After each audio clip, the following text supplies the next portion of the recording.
সূর্যাস্তের মধ্য দিয়ে বিদায় নিল বাংলা বছর 1425। বছরের শেষ সূর্যাস্তটা দেখার জন্য আসছি। আজকে বছরের শেষে পতেঙ্গাতে আসলাম, খুবই ভালো লাগলো। ফ্যামিলিকে নিয়ে ঘুরতে আসলাম, অনেক মজা করলাম, আর এখানে সূর্যাস্তটা দেখতে আসলাম। নতুন দিনের আশায় বর্ষবরণে প্রস্তুত সারা দেশ। মঙ্গল শোভাযাত্রা সফল করতে চারুকলায় শেষ মুহূর্তের ব্যস্ততা। রমনা বটমূলে ছায়ানটের মহড়া নির্বিঘ্ন করতে কঠোর নিরাপত্তা।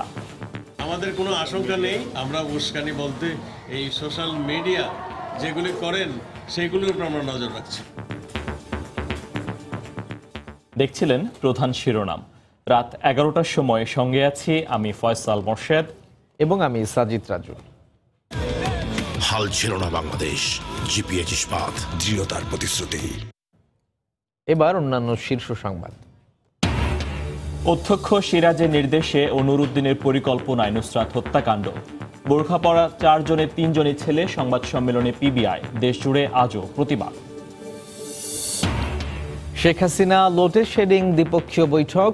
ভুটানে চিকিৎসক পাঠানো, অভ্যন্তরীণ নৌরুট ব্যবহার সহ 5টি সমঝোতা স্মারক সই।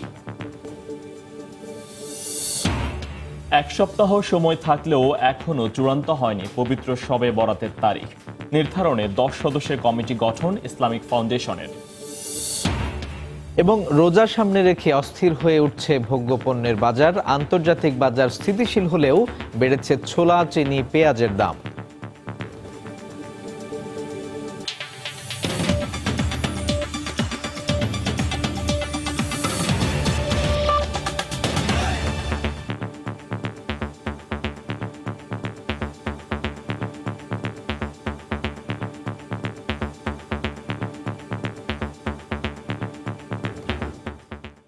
সূর্যাস্তের মধ্য দিয়ে বিদায় নিল আরও একটি বাংলা বছর। কাল সূর্যোদয়ের সঙ্গে সঙ্গে গান আর সুরে সুরে আবাহন করা হবে নতুন বছর 1426। পুরনো বছরকে বিদায় জানাতে চট্টগ্রামের পতেঙ্গা সমুদ্র সৈকতে আজ ছিল পর্যটক ও দর্শনার্থীদের উপচে পড়া ভিড়। সূর্যাস্তের মধ্য দিয়ে পুরনো জীর্ণতাকে ভুলে নতুনকে বরণের প্রত্যয় তাদের। শাখাওয়াত টিমুর ক্যামেরায় বিস্তারিত জানাচ্ছেন কমল দেব। বিদায় নিল 1425। পুরনো সব হতাশা, গ্লানি আর জরাজীর্ণতা ধুয়ে মুছে গেল চৈত্রের শেষ সূর্যাস্তের সঙ্গে সঙ্গে। ভোরের সূর্যোদয়ের সঙ্গে সূচনা হবে নতুন একটি বছরের, সে সঙ্গে বোনা হবে নতুন নতুন স্বপ্নের। বছরের শেষ সূর্যাস্ত দেখতে চট্টগ্রামের পতেঙ্গা সৈকতে ঢল নামে লাখো পর্যটকের। তিলদারণের ঠাঁই ছিল না সৈকতের 6 কিলোমিটার এলাকায়। শনিবার দুপুর থেকেই চট্টগ্রাম নগরী গণপরিবহন ছিল পতেঙ্গামুখী। বেলা বাড়ার সঙ্গে সঙ্গে বাড়তে থাকে মানুষের ভিড়। শিশু থেকে শুরু করে সব বয়সের মানুষের পদচারণায় মুখর হয় সৈকত এলাকা। ভালো লাগতেছে এখানে এসে বছরের শেষ সূর্যাস্তটা দেখার জন্য আসছি। অনেক ভালো লাগলো, কারণ এখানে এসে সবাই অনেক এনজয় করতে পারে। সো ফ্যামিলি নিয়ে আসা বছরের শেষে সুন্দর লাগছে, তাই আসছিলাম। শুধু চট্টগ্রাম নয়, রাজধানী ঢাকা সহ দেশের বিভিন্ন প্রান্তের হাজারো মানুষ পতেঙ্গা সৈকতে আসেন পুরনো সূর্যকে বিদায় জানাতে। কেউ বা আসেন পুরনো বছরের বেদনা, গ্লানি ধুয়ে মুছে নতুনের প্রত্যাশায়। আমি ঢাকায় থাকি, চিটংয়ে আমি বেড়াতে এসেছি। চিটংয়ে আমার খুব ভালো লাগছে এখানে, আর পতেঙ্গাতে আজকে খুব ভালো লাগলো। অনেক ভালো লাগছে, বছরের শেষে এখানে ফ্যামিলিকে নিয়ে ঘুরতে আসলাম, অনেক মজা করলাম। এদিকে লাখো পর্যটকের নিরাপত্তা নিশ্চিতে সৈকত এলাকায় সতর্ক অবস্থানে ছিল আইন শৃঙ্খলা রক্ষা বাহিনী। থানা এলাকা থেকে এবং চট্টগ্রাম মেট্রোপলিটন পুলিশের অংশ আছে এবং সিটিএসবির, ডিবির বিশেষায়িত টিম এখানে লোকজনের নিরাপত্তায় নিয়োজিত আছে। শুধু একদিনের অনুষ্ঠান কিংবা বর্ণিল আয়োজন নয়, পহেলা বৈশাখে শান্তি আর সম্প্রীতির বন্ধনে দৃঢ় হবে মানুষের সম্পর্ক, এমন প্রত্যাশা ছিল সবার চোখে মুখে। একদিকে লাখো পর্যটকের ভিড়, অন্যদিকে তাদের নিরাপত্তা নিশ্চিত করা। আর তাই পতেঙ্গা সমুদ্র সৈকত এলাকায় আইন শৃঙ্খলা বাহিনীর উপস্থিতি ছিল চোখে পড়ার মতো। 3 স্তরের নিরাপত্তায় বলে গড়ে তোলা হয়েছিল পর্যটকদের নিরাপত্তার জন্য। পতেঙ্গা সমুদ্র সৈকত থেকে কমল দে, সময় সংবাদ। বাংলা বছরের শেষ দিনে কক্সবাজার সমুদ্র সৈকতে সমবেত হন লাখো পর্যটক। পরন্ত বিকেলে বছরের শেষ সূর্যাস্ত দেখতে সৈকতের লাবণী পয়েন্ট থেকে কলাতলি পর্যন্ত তিল ধারণের ঠাঁই ছিল না। সুজাউদ্দিন রুবেলের তথ্য, মোহাম্মদ ফরাজের ছবি নিয়ে রিপোর্ট। বিশ্বের দীর্ঘতম সমুদ্র সৈকতে বছরের শেষ সূর্যাস্ত কে না দেখতে চায়। তাই পর্যটন নগরী কক্সবাজারে ঢল নামে দূর দূরান্ত থেকে আসা পর্যটকদের। বিকেলে পুরো সৈকত এলাকা পর্যটকে পূর্ণ হয়ে যায়। কেউ অস্তগামী সূর্যের সঙ্গে ছবি তুলেছেন, কেউ কেউ পরিবার পরিজন নিয়ে ঘুরে বেড়ান সৈকতের বিভিন্ন পয়েন্টে। এ সময় বিগত বছরে যত হতাশা, না পাওয়ার বেদনা ধুয়ে মুছে নতুন বছরে সুখী সমৃদ্ধি ও শান্তির বাংলাদেশ কামনা করেন পর্যটকরা। আসলে আমরা এই দিনটার জন্যই এখানে আসা আজকে। কখনো ছুটির সঙ্গে বৈশাখের এই আগের দিনটি মেলানো যায় নাই, কখনো এজন্য আসা হয় নাই। পেছনের বছরে অনেক কিছু গিয়েছে ভালো মন্দ মিলে, তো শেষটা একটু ভালো করতে চাচ্ছি যাতে শুরুটা নতুন করে সুন্দরভাবে করতে পারি। আমরা বাংলাদেশকে আরো সুন্দরভাবে দেখতে চাই, পরিষ্কার পরিচ্ছন্ন, যানজট মুক্ত, দুর্নীতি মুক্ত আসলে একটা বাংলাদেশকে আমরা প্রত্যাশা করছি। সামনের যে নতুন বছরটা আসছে বাংলা বছর, এই বছরে আমরা নারী নির্যাতন মুক্ত, সুন্দর সমৃদ্ধ বাংলাদেশ দেখতে চাই। পর্যটকের নিরাপত্তায় সতর্ক ছিল ট্যুরিস্ট পুলিশ। এই বছরের চাইতে আগত পর্যটকদেরকে আরো বেশি পরিমাণে আমরা নিরাপত্তা দিতে সক্ষম হব, যাতে করে ওনারা অনায়াসে এসে কক্সবাজার পরিভ্রমণ করতে পারেন। কক্সবাজার সৈকত ছাড়াও ইনানি সৈকত, হিমছড়ি ঝর্ণা, ডুলাহাজারা সাফারি পার্ক, সীমান্তবর্তী টেকনাফ, প্রবালদ্বীপ, সেন্ট মার্টিন সহ জেলার পর্যটন স্পটগুলোতেও ভিড় জমান পর্যটকরা। সময় সংবাদ, কক্সবাজার। এদিকে পহেলা বৈশাখ উদযাপনে প্রস্তুত রমনা বটমূল। শেষ মুহূর্তের প্রস্তুতি চলছে ঢাকা বিশ্ববিদ্যালয়ের চারুকলাতে। গানের সুর আর মঙ্গল শোভাযাত্রায় নতুনকে আবাহনের অপেক্ষায় সবাই। পুরনোকে ভুলে নতুন বছরকে বরণের এই কর্মযজ্ঞ যেন সার্বজনীন উৎসব আয়োজনেরই বার্তা বহন করে। বটমূল এলাকায় নিরাপত্তার মহড়াও সম্পন্ন করেছে আইনশৃঙ্খলা রক্ষা বাহিনী। শনিবার সকালে অনুষ্ঠানস্থল পরিদর্শন করেন স্বরাষ্ট্রমন্ত্রী। অপ্রীতিকর ঘটনা এড়াতে আইনশৃঙ্খলা বাহিনী তৎপর রয়েছে বলে জানান তিনি। আমাদের কোনো আশঙ্কা নেই। সোশ্যাল মিডিয়ার মাধ্যমে নানান ধরনের রিউমার, প্রপাগান্ডা একটা তৈরি করার প্রয়াস পায়। আমরা সেই জায়গাটা তো চেষ্টা করছি, আমরা সেই জায়গাটা নজরদারিতে রাখছি। সারা বাংলাদেশ আমাদের নিরাপত্তার জন্য আমাদের নিরাপত্তা বাহিনী সজাগ রইবে। মঙ্গল শোভাযাত্রা যেখানে হবে সেখানে আমরা আরো বিশেষ নিরাপত্তার ব্যবস্থা আমরা নিয়েছি। কর্মব্যস্ত সময় পার করছেন চারুকলায় মঙ্গল শোভাযাত্রার আয়োজকরা। কয়েকদিন ধরে টানা কাজ করে শোভাযাত্রার অনুষঙ্গ প্রস্তুত করেছেন তারা। আমরা এখন এই যে পেস্টিং এ চলে গেছি, আমরা কাজটা শেষ করতে পারবো নির্দিষ্ট সময়ের ভিতরে। প্রস্তুতি তো এখন শেষ পর্যায়ের দিকে, আমাদের এখন কাগজ পেস্টিং হচ্ছে, এরপরে ডিজাইনগুলো আরো ঠিকঠাক করার পরে প্রস্তুতি শেষ হবে। সকাল থেকেই দর্শনার্থীদের সমাগম দেখা গেছে চারুকলায়। বর্ষবরণ প্রাণের উৎসবে রূপ নেবে এমনটাই প্রত্যাশা সবার। এগুলোতে মঙ্গল শোভাযাত্রা হবে, যেটা দেখছি সেটাই অনেক সুন্দর লাগে। মঙ্গল শোভাযাত্রার অনেক কিছু করা হচ্ছে, এগুলো দেখলাম, বাচ্চাদের দেখলো, খুব খুশি হলো। ভিড়ের জন্য অনেক কিছু দেখতে পারি না, অথবা দেখা যায় যে বের হলে বেশি দূর আসতে পারি না, এই জন্য আজকে আসা। পহেলা বৈশাখের সকাল 9টায় চারুকলা থেকে বের হবে মঙ্গল শোভাযাত্রা। বিপদে শির উঁচু রাখার আহ্বান জানানোর আদলে তৈরি করা হয়েছে এবারের উপকরণ। মিজানুর রহমান খবির, সময় সংবাদ, ঢাকা। সম্পর্ক জোরদারের ধারাবাহিকতায় এবার বাংলাদেশ ও ভুটানের মধ্যে সই হলো 5টি সমঝোতা স্মারক। সকালে প্রধানমন্ত্রীর কার্যালয়ে বাংলাদেশ সফররত ভুটানের প্রধানমন্ত্রী লোটে শেরিং ও প্রধানমন্ত্রী শেখ হাসিনা দ্বিপক্ষীয় বৈঠকে স্মারকগুলো সই হয়। কৃষি, স্বাস্থ্য, নৌ পরিবহন, পর্যটন সহ নানা ক্ষেত্রের সহযোগিতার পাশাপাশি দেশটি 16টি পণ্যে শুল্কমুক্ত সুবিধা চেয়েছে বলে জানিয়েছেন পররাষ্ট্র সচিব। টানা তৃতীয় মেয়াদে শেখ হাসিনা সরকার গঠনের পর প্রথমবারের মতো সরকার প্রধান হিসেবে বাংলাদেশ সফরে এসেছেন ভুটানের প্রধানমন্ত্রী লোটে শেরিং। শনিবার বেলা 10টার কিছু আগে প্রধানমন্ত্রীর কার্যালয়ে দ্বিপক্ষীয় বৈঠক করতে এলে তাকে শুভেচ্ছা জানান সরকার প্রধান শেখ হাসিনা। বাংলাদেশকে স্বাধীনতার প্রথম স্বীকৃতিদাতা দেশ ভুটানের প্রধানমন্ত্রী লোটে শেরিংয়ের সাথে একান্তে কথা বলেন শেখ হাসিনা। পরে 30 সদস্য নিয়ে সফরে আসা ভুটানের প্রধানমন্ত্রীর সাথে দ্বিপক্ষীয় বৈঠকে বসেন বাংলাদেশের নীতি নির্ধারকরা। এরপর দুই শীর্ষ নেতার উপস্থিতিতে পারস্পরিক সহযোগিতামূলক 5টি সমঝোতায় সই করে ঢাকা থিম্পু। কূটনৈতিক আনুষ্ঠানিকতা শেষে পররাষ্ট্র সচিব সাংবাদিকদের জানান, দুদেশের সম্পর্কের ব্যাপ্তি বেড়েছে আগের চেয়ে বহুগুণ। আগামীতে বিদ্যুৎ উৎপাদন সহ নানা খাতে ভুটানের সম্ভাবনা কাজে লাগাতে চায় বাংলাদেশ। হাইড্রো ইলেকট্রিসিটি তৈরি, ভুটানে উৎপাদন এবং সেটাকে এই অঞ্চলে বাজারজাতকরণের ব্যাপারে একটা আলোচনা বেশ কিছুদিন ধরে আছে, দ্রুত এটা স্বাক্ষরিত হবে। এছাড়া হাসিনা শেরিং বৈঠকে 16টি পণ্যের শুল্কমুক্ত বাজার সুবিধা ভুটানের পক্ষ থেকে দাবি করা হয়েছে জানিয়ে শহীদুল হক আরও বলেন, ঢাকার চিকিৎসকদের ভুটানে কাজ করাতে আগ্রহী দেশটি। ভুটান আমাদের কাছে 16টি বিষয় ডিউটি ফ্রি, কোটা ফ্রি চেয়েছে। মাননীয় প্রধানমন্ত্রী বলেছেন যে বিষয়টি দেখবেন, ওনারা চাচ্ছেন যে বাংলাদেশ থেকে নেবেন। এছাড়া বাংলাদেশ, ভুটান, ভারত, নেপাল আন্তঃদেশীয় যোগাযোগ নেটওয়ার্ক BBIN বাস্তবায়নে দেশটির নতুন সরকার পদক্ষেপ নেবে বলেও শেখ হাসিনাকে অবগত করেছেন ভুটানের প্রধানমন্ত্রী লোটে শেরিং। দেবাশিস রায়, সময় সংবাদ, ঢাকা। রাত 11টার সময়ে আরও থাকছে। টাঙ্গাইলে স্বামীকে বেঁধে রেখে গৃহবধূকে গণধর্ষণের অভিযোগ, মামলার পর 7 জন গ্রেপ্তার, 3 জন 3 দিন করে রিমান্ডে। অধ্যক্ষ সিরাজউদ্দৌলার নির্দেশে নুরুদ্দিনের পরিকল্পনায় পুড়িয়ে হত্যার চেষ্টা করা হয় নুসরাতকে।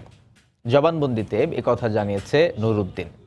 দুপুরে PBI সদর দপ্তরে সংবাদ সম্মেলনে আরও জানানো হয়, নুসরাতের গায়ে আগুন দেওয়ার সময় 6 জন উপস্থিত ছিল, আর পুরো ঘটনায় 13 জন জড়িত। এদিকে হত্যা মামলায় গ্রেপ্তার জাভেদ খানের 7 দিনের রিমান্ড মঞ্জুর করেছেন আদালত। খান মোহাম্মদ রুমেলের রিপোর্ট। নুসরাতের করা মামলায় অধ্যক্ষ সিরাজউদ্দৌলা তখন জেলে। মামলা তুলে নিতে বিভিন্ন মহলের চাপ থাকলেও সব উপেক্ষা করে পরীক্ষা দেওয়ার প্রস্তুতি নিচ্ছিলেন এই তরুণী। অন্যদিকে চলছিল তাকে দৃশ্যপট থেকে সরিয়ে দেওয়ার নৃশংস আয়োজন। ফেনীর সোনাগাজীতে নুসরাত জান রাফির উপর আগুন হামলার পর থেকেই সামনে আসছিল কয়েকটি নাম। অধ্যক্ষ সিরাজউদ্দৌলা, নুরুদ্দিন, কাউন্সিলর মাকসুদ আলম এদের মধ্যে অন্যতম। গাফিলতি থাকায় ওসিকে প্রত্যাহার করে মামলার দায়িত্ব দেওয়া হয় PBIকে। তদন্ত ভার পাওয়ার পর এখন পর্যন্ত এজাহারভুক্ত 9 আসামিকে গ্রেফতার করেছে PBI। তদন্তের দায়িত্ব পাওয়ার 4 দিনের মাথায় সংবাদ সম্মেলনে PBI প্রধান জানান, নুরুদ্দিন সহ 13 জন জড়িত ছিল বর্বরোচিত এই ঘটনায়। আমাদের এই ঘটনায় আমরা 13 জনের সংশ্লিষ্টতা পেয়েছি, আরও বাড়তে পারে। সিরাজউদ্দৌলার বিরুদ্ধে যৌন নির্যাতনের মামলা করাই কাল হয়েছিল নুসরাতের জন্য। এরপরই পরিকল্পনা হয় তাকে হত্যার। নুসরাতকে প্রেমের প্রস্তাব দিয়ে প্রত্যাখ্যাত শাহাদাত হোসেন শামীম, হাফেজ কাদের এবং নুরুদ্দিন সহ 5 জন মিলে পরিকল্পনা করে হত্যার। আর জেলে বসে তাদের নির্দেশ দেয় সিরাজউদ্দৌলা। আগে থেকেই বোরকা পরে ছাদে অপেক্ষা করছিল হত্যাকারীরা। নুসরাতের সহপাঠী শম্পা তাকে ডেকে নেয় ছাদে। নুরুদ্দিনের নেতৃত্বে 5 জন, এর মধ্যে নুরুদ্দিন নিজে, আমাদের যে হাফেজ আব্দুল কাদের আছে 7 নম্বর আসামি সহ আরও 3 জন, এরা গেট পাহারা এবং গেট স্বাভাবিক করার জন্য রাখে। আর একটি লোকের নাম আসছে, সেই ঘটনা পরম্পরায় জড়িয়ে যায়। ঘটনা ঘটিয়ে তারা ওখানে পরীক্ষা চলছে, বাইরের লোকজন আসছে, বাইরের লোকের মধ্যে এই হুলস্থুলের মধ্যে তারা মিশে যায়। বোরকা পরা 4 জনের মধ্যে ছেলেও ছিল। নুরুদ্দিন, কাদের সহ 3 জন ছিল গেটে পাহারায়। আমরা তাদের নাম পেয়েছি, এর মধ্যে মেয়েও ছিল, আমরা নাম পেয়েছি, ছেলেও ছিল। দ্রুততম সময়ের মধ্যে আলোচিত এই মামলার অভিযোগপত্র দেওয়ার চেষ্টা চলছে বলেও জানান PBI প্রধান। আসামিদের উঠিয়ে আনা। খান মোহাম্মদ রুমেল, সময় সংবাদ, ঢাকা। যখনই ক্লান্ত থাকি তখন এসে কবুতর সামনে বসি, বিকালে আসি, খেলি কবুতর সাথে, খাবার দেই, পানি দেই। ওনার থেকে দেখে দেখে তো আমরা শিখতেছি, আমরাও আশা আছে সামনে কবুতর আমরাও পালবো। পবিত্র শবে বরাতের দিনক্ষণ চূড়ান্ত না করে শেষ হলো তারিখ পুনর্নির্ধারণের জন্য ডাকা ইসলামিক ফাউন্ডেশনের বিশেষ সভা। অথচ মোটের বড় এই ধর্মীয় দিনটির জন্য সময় বাকি আছে মাত্র 1 সপ্তাহ। তবে তারিখ চূড়ান্ত করার জন্য 10 সদস্যের কমিটি গঠন করেছে ফাউন্ডেশন। 17 এপ্রিলের মধ্যে তারিখ চূড়ান্ত করতে বলা হয়েছে। এই মাসের শুরুতে ইসলামিক ফাউন্ডেশন 21শে এপ্রিল দিবাগত রাতে শবে বরাত পালনের ঘোষণা দিয়েছিল।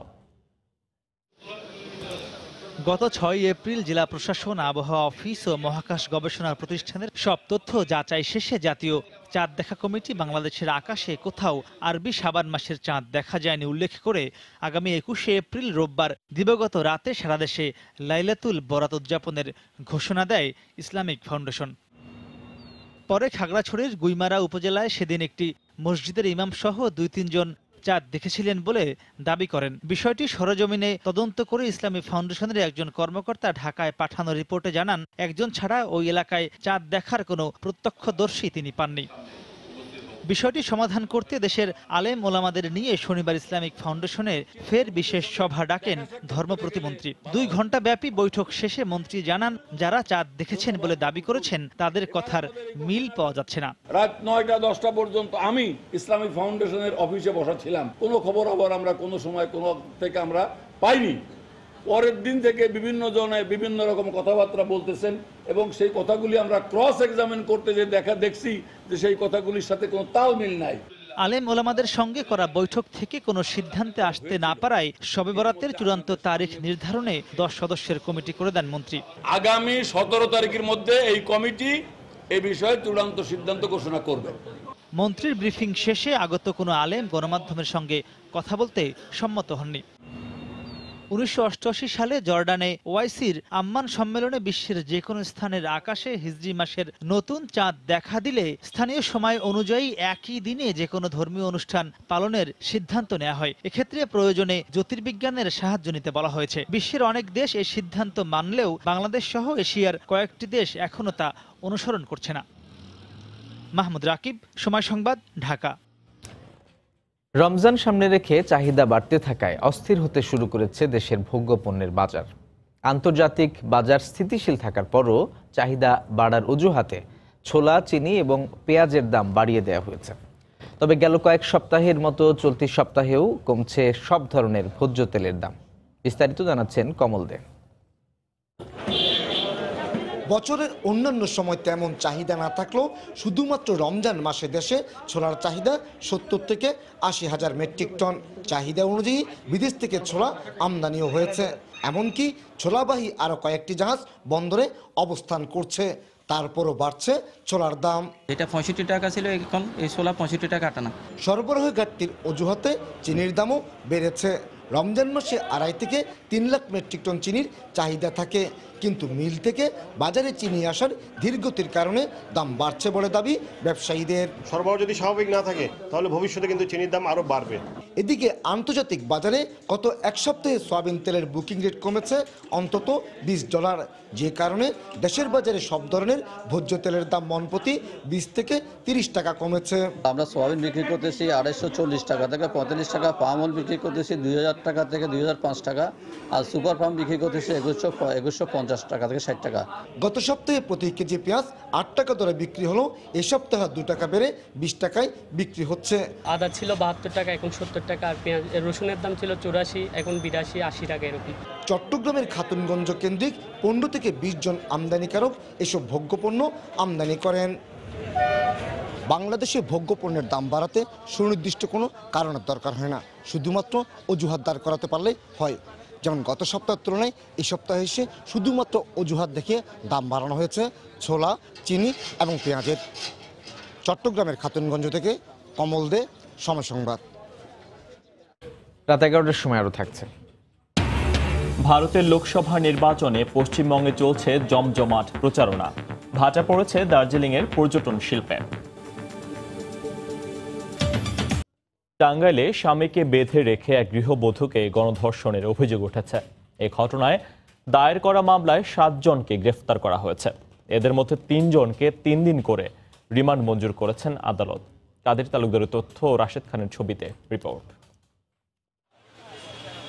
শুক্রবার রাতে টাঙ্গাইল সদর উপজেলার নতুন বাসস্ট্যান্ডে বাসের জন্য অপেক্ষা করছিলেন কালিহাতী উপজেলার এক দম্পতি। এ সময় রবিন সহ বেশ কয়েকজন দুর্বৃত্ত স্বামীকে মারধর করে মোবাইল ফোন ও নগদ টাকা ছিনিয়ে নেয়। এ ঘটনার প্রতিবাদ করলে স্বামীকে বেঁধে রেখে স্ত্রীকে নাভানা পেট্রোল পাম্পের পেছনে নিয়ে গণধর্ষণ করেন রবিন ও তার সহযোগীরা। পরে নির্যাতিতাকে উদ্ধার করে সদর হাসপাতালে ভর্তি করা হয়। মোবাইলটা নিচে গা, পরে আবার আমার হাজবেন্ডের উপর দাঁড়া করে পরে চাকু দাগাও দিবার নিয়েছিল। পরে আমি যে পায়ে ধরছি, পায়ে ধরলে পরে মাপ চাইছি, আমি তোমার কথা শুনবো, আমি যদি আমার কথা শুনো তাহলে তোমার কথা শুনবো। সবচেয়ে নিকৃষ্ট ব্যক্তি এরা, এদের অত্যন্ত চরম শাস্তি, সর্বোচ্চ শাস্তি যেটা সেটাই হওয়া উচিত। স্বামীর সামনে যদি একটা স্ত্রী নিরাপত্তা না পায় তাহলে এটা সমান অপরাধ আর হয় না। প্রাথমিকভাবে ধর্ষণের আলামত পাওয়া গেছে বলে জানিয়েছেন চিকিৎসক। এটা পজিটিভ একটা রেজাল্ট। এ ঘটনায় নির্যাতিতার স্বামী বাদী হয়ে সদর মডেল থানায় 8 জনকে আসামি করে একটি মামলা করেন। পরে অভিযান চালিয়ে 7 জনকে গ্রেফতার করে পুলিশ। ধর্ষণের পরিকল্পনা করে এতে তারা তার স্বামীকে জোর করে আলাদা নিয়ে ডর ভয় দেখিয়ে তার স্ত্রীকে আলাদা নিয়ে এতে 3 জনে সরাসরি দর্শন করে।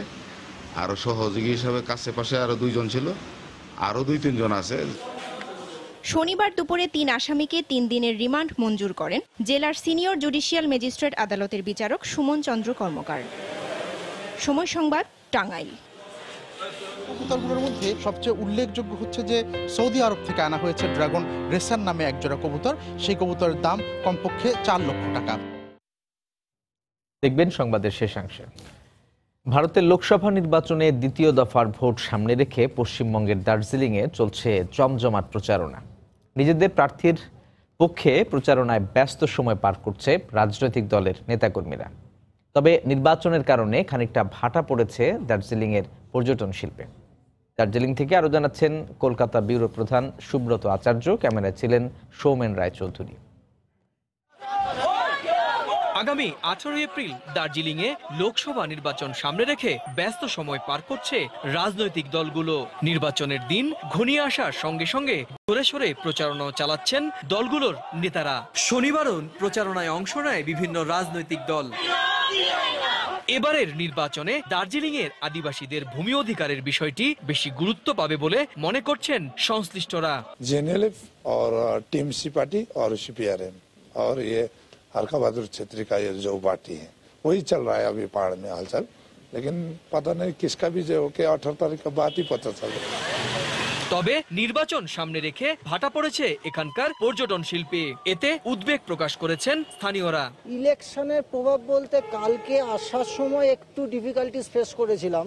এখানে একটা মিটিং এর জন্য পুরো কার্শিয়াং থেকে আমাদের নেমে গিয়ে আবার মিরিক হয়ে আসতে হয়েছিল। কমই মনে হচ্ছে, তবে কমটা এনজয় করছি। লোকসভা নির্বাচনের দ্বিতীয় ধাপে আগামী 18 এপ্রিল ভোট অনুষ্ঠিত হবে পশ্চিমবঙ্গের দার্জিলিং, রায়গঞ্জ ও জলপাইগুড়িতে। অন্য সময়ে ঠিক এখনকার এই মৌসুমে প্রতিদিন গড়ে 3 থেকে 4 হাজার এই মেলে থাকলেও নির্বাচনের কারণে সেটি নেমে এসেছে 1 থেকে 200-তে। আর এতেই দার্জিলিংয়ের যে পর্যটন ব্যবসা বড় ধরনের হুমকির মুখে পড়েছে। দার্জিলিংয়ের মেল থেকে সুব্রত আচার্য, সময় সংবাদ। যারা নেশাগ্রস্ত আমি তাদের বাবা মাকে বলবো 2 জোড়া কবুতর পালতে দেন। যদি সে কবুতরের ভালোবাসা প্রেমে পড়ে যায় সে নেশাকে ছেড়ে দিতে বাধ্য হবে। রাজধানীর পুরান ঢাকার ইরফান আহমেদ সোহেল, যাকে সবাই চেনে চিলা সোহেল নামে, নিমতলির নিজ বাড়ির ছাদ ও কয়েকটি কক্ষ জুড়ে তার কবুতর সাম্রাজ্য। 1000 জোড়া কবুতরের মালিক তিনি। মিজানুর রহমান কবিরের রিপোর্ট। সাত সকালেই সোহেল পৌঁছে যান বাড়ির ছাদে থাকা কবুতরের ঝাঁপির কাছে। তাদের আকাশে না ওড়াতে পারলে যেন শান্তি পান না মনে। কবুতরগুলোর বেশিরভাগকেই প্রতিযোগিতায় অংশ নেওয়ার জন্য প্রশিক্ষণ দেন তিনি। এভাবেই চলছে 3 যুগ ধরে। শুরুটা শখের বসেই, তবে আর্থিকভাবেও লাভবান হয়েছেন।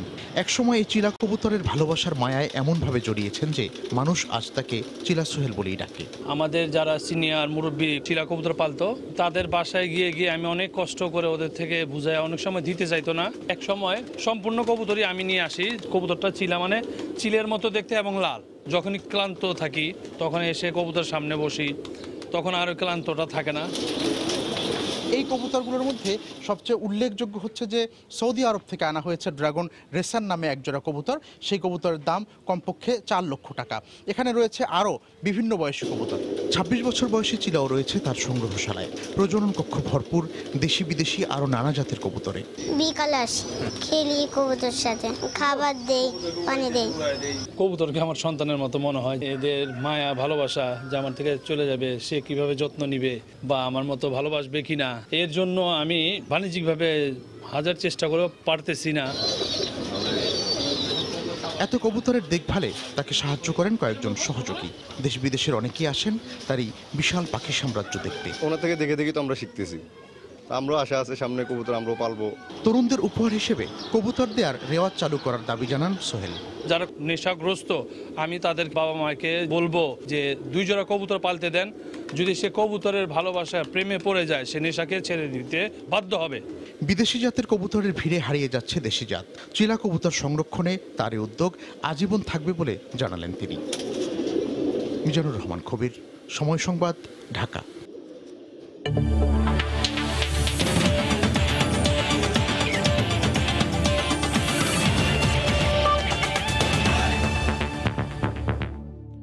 এবছরের শেষ দিকে শুরু হবে পূর্বাঞ্চলে শেখ হাসিনা আন্তর্জাতিক স্টেডিয়ামে নির্মাণ কাজ। 2 বছরের মধ্যেই কাজ শেষ করার পরিকল্পনা বিসিবির। পূর্বাঞ্চল স্টেডিয়াম প্রকল্পের প্রথম আনুষ্ঠানিক বৈঠক শেষে কথা জানান বিসিবির গ্রাউন্ডস কমিটির চেয়ারম্যান মাহবুব আনাম।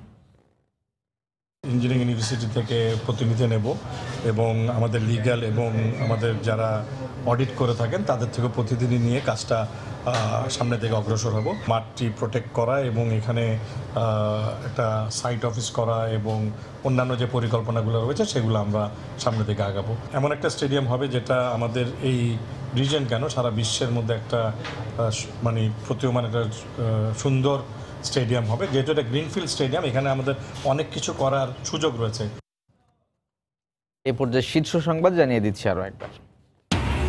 সূর্যাস্তে বিদায় নিল বাংলা বছর 1425। নতুন দিনের আশায় বর্ষবরণের প্রস্তুতি। মঙ্গল শোভাযাত্রা সফল করতে ব্যস্ততা। রমনা বটমূলে ছায়ানটের মহড়া। অধ্যক্ষ সিরাজের নির্দেশ ও নুরুদ্দিনের পরিকল্পনায় নুসরাত হত্যাকাণ্ড। বোরকা পরা 4 জনের 3 জনই ছেলে। সংবাদ সম্মেলনে পিবিআই। দেশ জুড়ে আজও প্রতিবাদ। শেখ হাসিনা লোটে শেরিং দ্বিপক্ষীয় বৈঠক। ভুটানে চিকিৎসক পাঠানো, অভ্যন্তরীণ নৌরুট ব্যবহার সহ 5টি সমঝোতা স্মারক সই। 1 সপ্তাহ সময় থাকলেও এখনো চূড়ান্ত হয়নি পবিত্র শবে বরাতের তারিখ। নির্ধারণে 10 সদস্যের কমিটি গঠন ইসলামিক ফাউন্ডেশনের। এবং রোজা সামনে রেখে অস্থির হয়ে উঠছে ভোগ্যপণ্যের বাজার। আন্তর্জাতিক বাজার স্থিতিশীল হলেও বেড়েছে ছোলা, চিনি ও পেঁয়াজের দাম।